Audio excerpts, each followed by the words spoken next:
Salut à tous et bienvenue sur Geeko World. Aujourd'hui on est le 1er avril et il est temps pour nous de faire le point sur les sorties manga qui vous attendent ce mois-ci en librairie. Un mois qui s'annonce absolument monstrueux, vous avez absolument pas la moindre idée de tout ce qui vous attend, que ça soit en termes de nouveautés pures et dures ou en termes de suite. Il y a vraiment de quoi faire et croyez-moi ce mois va vraiment coûter énormément d'argent. Et croyez-moi monter cette vidéo m'a demandé beaucoup de courage. Bref, comme d'habitude je vous laisse prendre un crayon, un stylo ou saisir votre téléphone pour prendre des notes et je vous parle des sorties manga juste après le générique.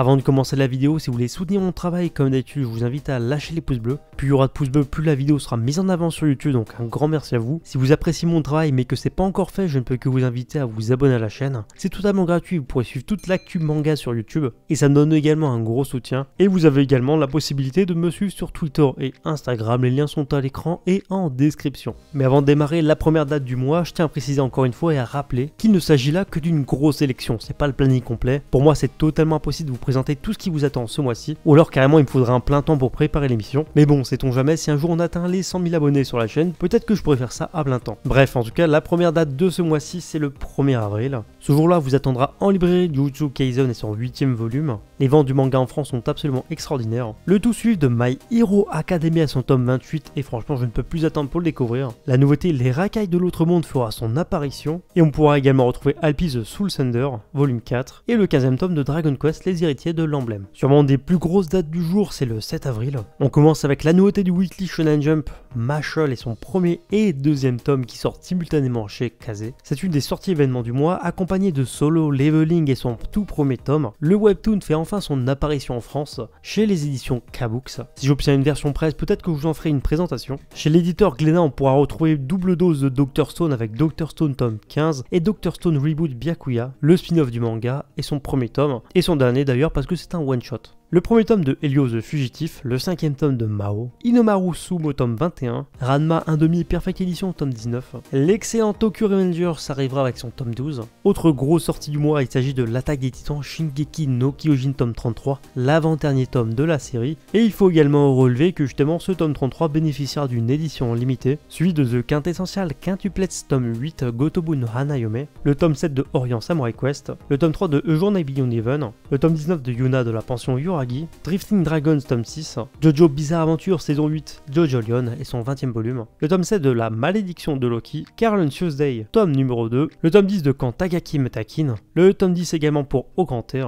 le premier volume de Alna, une nouveauté, et enfin Nyanki tome 6. Bien heureusement ça sera plus calme on va dire du côté du 8 avril, avec le 7ème tome de la saison 6 de Hippo, le 11ème volume des Héros de la Galaxie, My Home Hero tome 11, le tome 24 de Vinland Saga, le spin-off de Saint Seiya Senchacho et son tome 14, toujours chez Kurokawa, le tome 2 de Demon Slave, le premier tome de Goblin Slayer Brand New Day, un autre spin-off de la série, et enfin dans l'ombre de Creamy tome 1. Une nouveauté. Le 9 avril, chez Kana, vous pourrez retrouver Fire Force et son tome 18, Gamaran, le tournoi ultime tome 8, Glen Ichinose tome 7, le deuxième tome de Love Fragrance, le tome 7 de Raina Crimson, Time Shadow volume 9. Parmi les sorties manga du 14 avril 2021, on retrouvera Takane and Anna tome 18, Twin Stars Exorcist tome 22, la réédition de Dragon Dead et son deuxième volume, une nouveauté intitulée L'île entre deux mondes, et la réédition chez Panini Manga de Eden avec son premier et son deuxième tome. À la moitié du mois, le 15 avril, sera disponible en librairie BL Métamorphose tome 5, Real Life tome 15 et le dernier tome, le tome 5 de The Killer Inside. Dans la dernière partie du mois, le 21 avril, sera disponible là cette fois en librairie Aposine tome 6,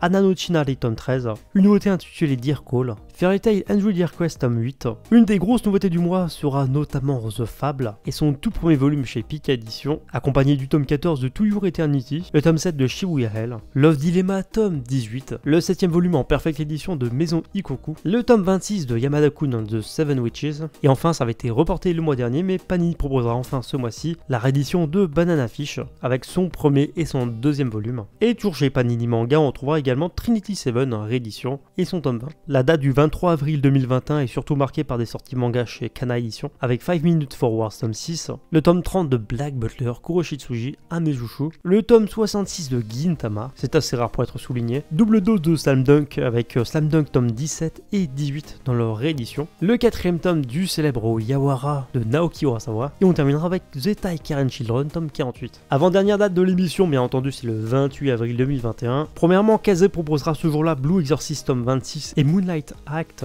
tome 28, et les éditions Mehan proposeront quant à elles Grand Blue tome 3, Gannibal tome 5, Escala Yokohama tome 3, Brisé par ton amour tome 4, Double Dose Kingdom avec Kingdom tome 59, mais également tome 60. Faudrait vraiment que je rattrape mon retard parce que là il devient monstrueux. Et on termine avec une nouveauté qui sera notamment The Reincarnated Sword Master. Bien entendu, il y a d'autres trucs assez intéressants chez l'éditeur, je vous invite à aller consulter leur site. C'est qu'une sélection pour ce mois-ci. Et on termine donc avec la date du 30 avril 2021 où j'ai 3 mangas à vous présenter. Premièrement, chez Nové Graphics Edition, notre partenaire, on pourra retrouver Donsai Mystery tome 1. Pareil, c'est sûrement une des grosses nouveautés du mois, bien qu'elle sera sûrement discrète malheureusement. Mais également le 3ème tome de Rent a Girlfriend. Et chez Nazca Edition pour retrouver le 10ème volume du manhwa Tales of Demons and Gods, autrement dit Todag. Voilà donc pour cette grosse sélection des sorties manga du mois. Encore une fois, j'espère vraiment que ça vous a plu. Je rappelle encore une fois qu'il n'y a pas besoin de me dire dans les commentaires que j'ai oublié telle ou telle série. Voilà, c'est juste une sélection à part. Je m'avance tous les titres que j'apprécie et que je connais. Mais de votre côté, faut pas hésiter à compléter cette liste à travers les commentaires. Après tout, l'espace commentaire est fait pour ça. En tout cas, perso, j'attends le top 5 de vos plus grosses attentes ce mois-ci. Et sur ce, je vous dis à bientôt pour une prochaine vidéo.